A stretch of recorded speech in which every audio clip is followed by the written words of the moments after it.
అరవ శ్రీధర్ గారు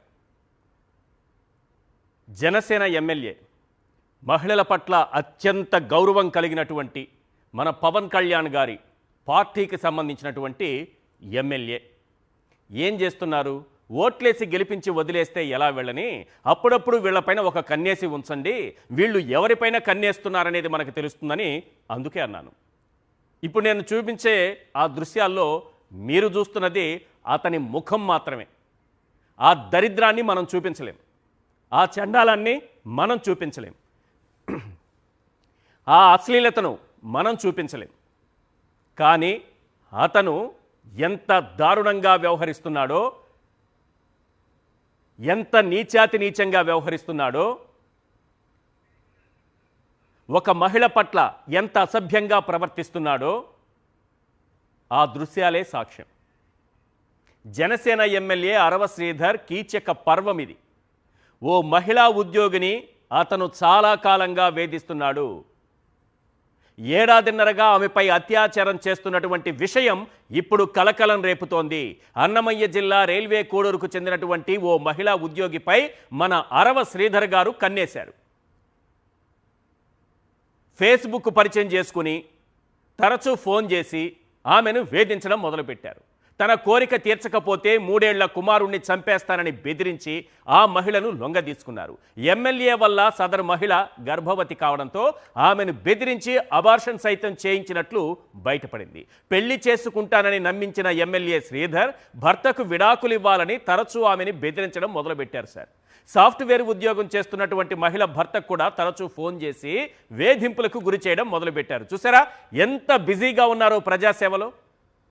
ఇంత బిజీగా ఉన్నటువంటి ఎమ్మెల్యేలను ఎన్నుకున్న ఘనత మనకే దక్కుతుంది సార్. దీంతో ఆ కుటుంబంలో మన ఎమ్మెల్యే గారు నిర్వాకంతో ఆ మహిళ కుటుంబంలో కలహాలు కూడా మొదలయ్యాయి. మీకు నేను చెప్తున్నాను కదా, ఆ దృశ్యాలను చూపించలేము సార్. 100కు 100% బ్లర్ చేసినటువంటి దృశ్యాలే మీకు చూపిస్తున్నాం. ఇలాంటి దరిద్రం, ఇలాంటి చండాలం, ఇలాంటి అశ్లీలత, ఇలాంటి నీచాతి నీచమైనటువంటి దృశ్యాలు ఒక ఎమ్మెల్యే నుంచి చూడాల్సి వస్తుందని ఈ రాష్ట్రం ఎప్పుడూ అనుకుని ఉండరు, తెలుగు ప్రజలు ఎప్పుడూ అనుకుని ఉండరు. ఆమెతో చాటింగ్ చేసినటువంటి దానికి సంబంధించినటువంటి స్క్రీన్ షాట్స్ మీరు చూస్తున్నారు. అలాగే ఎమ్మెల్యే గారు వీడియో కాల్లో ఏం చేస్తున్నారో కూడా అక్కడ క్లియర్గా ఉంది. మీరు ఆ ఎక్స్ప్రెషన్ చూసి ఓహో చాలా చిన్నదనుకుంటున్నారేమో, ఉంది, అసలు కథ అంతా ఉంది. కాకపోతే ఆ దృశ్యాలు మీకు క్లియర్గా కనిపించవు. ఒక మహిళ పట్ల ఒక ఎమ్మెల్యే ప్రవర్తించే విధానం ఇదేనా? అటు టీడీపీలో చూస్తే కీచకులు, పసుపు కీచకులు తయారైపోయారు. ఎమ్మెల్యేలా కీచకులా అర్థం కాదు. మరి ఈయనకి ఆది మూలమే అన్నింటికీ మూలమై ఆదర్శమయ్యారో ఏంటో నాకు తెలియదు. ఆ గుంటూరు ఈస్ట్ ఎమ్మెల్యేని మొన్నటికి మొన్న చూసాం, నజీరట. కేజీబీవీ ప్రిన్సిపల్ని వేధించినటువంటి కోన రవికుమార్ గారిని చూసాం. ఒకరా ఇద్దరా? తిరుపతిలో జనసేన నాయకుడు కిరణ్ రాయల్ ఇలాగే ఒక మహిళను వేధిస్తే ఆమె పట్ల అసభ్యకరంగా నీచాతి నీచంగా ప్రవర్తించి మాట్లాడితే ఆఖరికి మన పార్టీ అధినేత ఏం చేశారో తెలుసా? మన పార్టీ అధినేత ఏం చేశారో తెలుసా? కాంప్రమైజ్ చేశారు సార్, కాంప్రమైజ్ చేశారు. 30,000 మంది మహిళలు కిడ్నాప్ అయిపోయారని అబద్ధాలతో వాళ్ళందరినీ వెనక్కి తీసుకొస్తానని, సుగాలి ప్రీతికి అన్యాయం చేసింది ప్రభుత్వమని అబద్ధాల మీద అబద్ధాలు ప్రచారం చేసి అధికారంలోకి వచ్చి వీళ్ళు చేస్తున్నటువంటి నిర్వాకం ఏంటో తెలుసా? మహిళల పట్ల అసభ్యంగా ప్రవర్తించడం, వాళ్ళ పట్ల నీచాతి నీచంగా వ్యవహరించడం. ఆఖరికి ఆ మహిళ ఏమంటోంది? తనను బలాత్కారం చేశారని కూడా చెబుతోంది. ఒకసారి ఆ బాధితురాలి బైట్ ప్లే చేయండి సార్, ఆమె ఏమంటున్నారో విందాం. ఆ వీడియోలో ఉండే ఆ మహిళ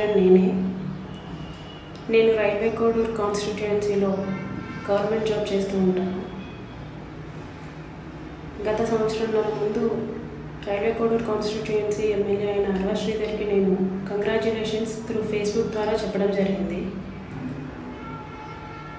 ఆ రోజు నాతో ఆయన చాలాసేపు మాట్లాడి నా నెంబర్ తీసుకొని ఆయన నెంబర్ ఇచ్చి టెలిగ్రామ్లో మెసేజ్ చేయనేసి చెప్పారు. నేను ఎమ్మెల్యే కదా అనేసి గౌరవంతో నేను మెసేజ్ చేయడం జరిగింది. నా గురించి మొత్తం తెలుసుకున్నారు, నా పర్సనల్ డీటెయిల్స్ అన్నీ తెలుసుకున్నారు. నాకు ఎవరెవరు ఉంటారు, నేను ఎక్కడ ఉంటాను, నా ఇల్లు ఎక్కడ, నాతో ఎంతమంది ఉంటారు, ఇవన్నీ తెలుసుకోవడం జరిగింది. నాకు బేసిక్గా అమ్మ నాన్న లేరు.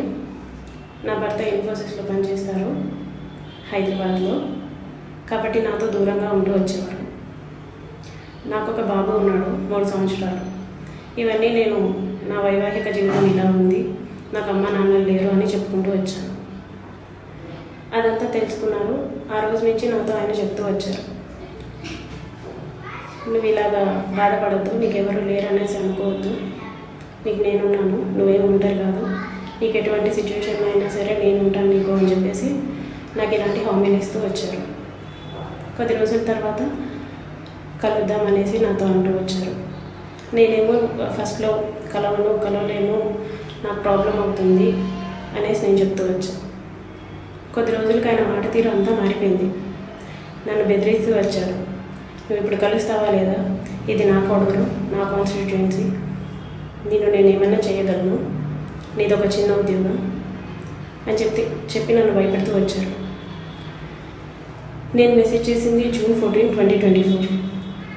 ఆ రోజు నుంచి ఒప్పుకోకుండానే వచ్చాను, కానీ ఆయన బెదిరింపుల వల్ల నేను ఒక్కసారి కలుద్దాం అనుకున్నాను. July 9, 2024 కలిసాను నేను ఫస్ట్ టైం. ఆయనే మా ఇంటికి కార్ వేసుకొని వచ్చారు, నన్ను పిక్ చేసుకున్నారు. కడప రూట్ వెళ్దామనేసి చెప్పారు, కానీ కడప దాకా వెళ్ళకుండా రాజంపేట మధ్యలో ఏదో ఊరు, నాకు కూడా తెలీదు, ఆ ఊరి దగ్గర ఆపేసి ఎందుకు ఆపారు అనేసి నేను అడిగితే స్టార్టింగ్లో నాకు సెక్షువల్ ఫేవర్ కావాలి అనేసి అన్నారు. అదేంటంటే అలా మాట్లాడుతున్నారు అనేసి నేనంటే నా ప్రైవేట్ పార్ట్స్ టచ్ చేయడం స్టార్ట్ చేశారు. నేను ఏడ్ చేస్తుంటే బెదిరించారు. నేను దిగిపోదామని చెప్పేసి కార్ డోర్ తీశాను, కానీ ఆయన నా చుట్టు పట్టుకొని వెనక్కి లాగి గట్టిగా కొట్టి నా మీదకి వచ్చి రేప్ చేయడం జరిగింది. ఫర్ ద ఫస్ట్ టైం కారులోనే నా సీట్ని ఇట్లా కిందకి దించి రేప్ చేయడం జరిగింది. ఆ తర్వాత ఇంటి దగ్గర దించేస్తూ చాలా బెదిరించారు, చాలా భయపెట్టారు. ఈ విషయంగా నేను ఎక్కడైనా చెప్తే నీకు జీవితం లేకుండా చేస్తాను, నీ కొడుకుని చంపేస్తాను అని ఫస్ట్ నుంచి బెదిరించడం జరిగింది. నాకు చాలా భయం వేసింది. ట్రాన్స్ఫర్ పెట్టాలన్నా సరే నీకు నేనే దిక్కు, నీకు ఆప్షన్ కూడా లేదు అని చెప్పేసి బెదిరించడం జరిగింది. అలా రోజు కలుస్తూ కలవాలి అని చెప్పేసి డిమాండ్ చేస్తూ లిటరల్లీ భయపెడుతూ నన్ను చాలా చాలా ఘోరంగా చేశారు. ఆగస్ట్ ఎండింగ్లో నాకు ఆయన వల్ల ఫస్ట్ ప్రెగ్నెన్సీ వచ్చింది. నేను ఈ విషయం ఆయనకు చెప్తే షాక్ అయిపోయారు. అబార్ట్ చేయించుకున్నారు. నేను అబార్ట్ చేయించుకున్నాను అని చెప్పాను. అప్పుడు కూడా బెదిరించారు, అబార్ట్ చేయించుకుంటావా లేదా అంటే నేను చేయించుకున్నాను. అప్పుడు కూడా నీ కొడుకు నీకు ఉండడు, నీ భర్త నీకు ఉండడు, నీ ఫ్యామిలీ ఉండదు అనేసి నన్ను అన్నారు. నేను అబార్ట్ చేయించుకోను అంటే అప్పుడు అష్యూరెన్స్ ఇచ్చారు, పెళ్లి చేసుకుంటాను నేను నిన్ను, నీ భర్తకి నువ్వు డివోర్స్ ఇచ్చేసి అప్పుడు పెళ్లి చేసుకుంటాను నేను నిన్ను అనేసి అన్నారు అనమాట. కొద్ది రోజులకి నాకు కూడా తెలియకుండా నా భర్తకి కాల్ చేసి నువ్వు దానికి విడాకులు ఇస్తావా లేదా, నీ కుటుంబం గురించి కూడా నేను డీటెయిల్స్ తీస్తాను, అందరి గురించి డీటెయిల్స్ తీస్తాను, నాకు యాక్సెస్ ఉంది అని ఈ రకంగా మాట్లాడారంట. ఇది నాకు కూడా తెలియదు, నా భర్త చెప్పాడు అసలు ఏం జరుగుతుంది మీ ఇద్దరి మధ్య, అతను నాకెందుకు కాల్ చేశాడు అది ఇది అనేసి నాకు అందరూ దూరం అయిపోయారు, నా కుటుంబ సభ్యులందరూ దూరం అయిపోయారు. అలా 1.5 సంవత్సరం నన్ను చిత్రహింసలు పెట్టాడు. 5 సార్లు అతని వల్ల నాకు ప్రెగ్నెన్సీ వచ్చింది. వచ్చిన ప్రతిసారి భయపెట్టడం, ఇలా సోకాల్డ్ అష్యూరెన్స్లు ఇవ్వటం, ఇవన్నీ జరుగుతూ వచ్చాయి. ఈ పరిస్థితిని అంతా చూసి నా కుటుంబ సభ్యులందరూ నాకు దూరం అయిపోయారు. నీ ఇష్టం వచ్చింది చేసుకో అన్నట్టు నాకు దూరం అయిపోయారు. నేను చాలా ఒంటరిని అయిపోయాను. ఈవెన్ నా కొడుకు కూడా నాకు దూరం అయిపోయాడు, నా భర్త తీసుకెళ్ళిపోయాడు. ఆఫీస్లో ఏదైనా చేయాలన్నా కూడా ఇతను నా మీద ఎంక్వైరీలు వేయిస్తాను, సస్పెండ్ చేయిస్తాను, ఇల్లీగల్ యాక్టివిటీస్లో నేను నిన్ను ఇరికిచ్చేస్తాను అని చెప్పేసి చాలా భయపెడుతూ వచ్చాడు. కొడుతూ వచ్చాడు, నన్ను మా ఫ్యామిలీని బూతులు తిడుతూ వచ్చాడు.